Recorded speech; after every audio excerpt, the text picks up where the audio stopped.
এই দেশের জনগণ এইবারে নির্বাচনের মাধ্যমে স্পষ্ট রায় দিয়েছে বাংলাদেশের জনগণ কোন অবস্থাতে ভারত বিরোধী নয়।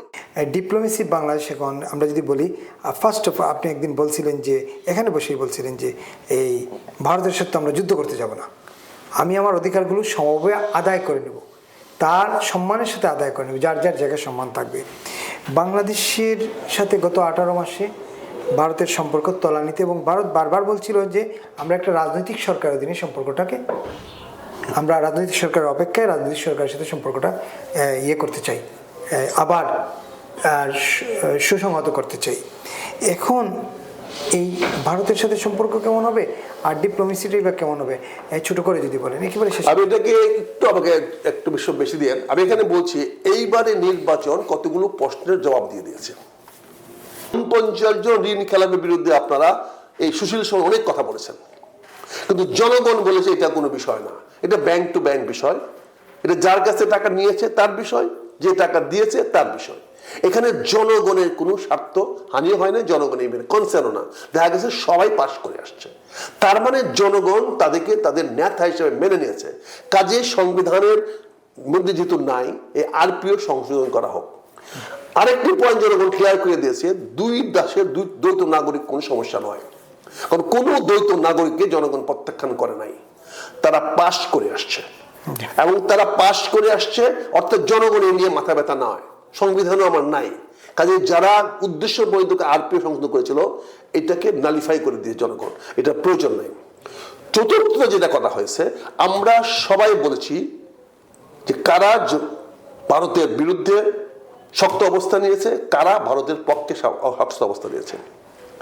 যেই দল আজকে 2/3 মেজরিটি নিয়ে পাশ করেছে, আমার দল পরাজয় বরণ করলে আমি বলবো এই দুই দল কিন্তু ভারতের সঙ্গে সুসম্পর্কের কথা প্রকাশ্যে বলেছে। এই বড় দল কিন্তু ভারতের সঙ্গে সুসম্পর্ক বজায় রাখবে পরিষ্কার বলেছে। ওই দলকে যেহেতু জনগণ ভোট দিয়েছে, ফলে এই দেশের জনগণ ভারতের বিরুদ্ধে এটা আর ধূপের টিকে না।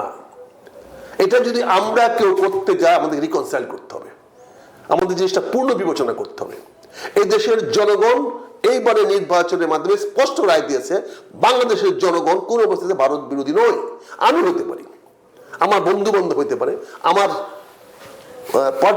পারিপার্শ্বিক হতে পারে, কিন্তু জনগণ পরিষ্কার রায় দিয়েছে। কারণ তাহলে তো ওই দল জয়লাভ করার কথা না, কারণ সবাই জানে যে ওই দল ভারতের মদত পুষ্ট হয়ে ভারতের আশীর্বাদ নিয়েই বাংলাদেশে আসছে। ওই দলের প্রধান যখন বলেছে আমি একা সিদ্ধান্ত নিতে পারি না, আমার সিদ্ধান্ত নেওয়ার জন্য অন্য লাগবে, তখন সবাই বলেছে ভারত আমেরিকার সিদ্ধান্তেই তিনি এই দেশে আসছেন। তো উনার দল যখন জয়লাভ করেছে, তার মানে এই যারা উনাকে ভোট দিয়েছে তারা কেউই ভারত বা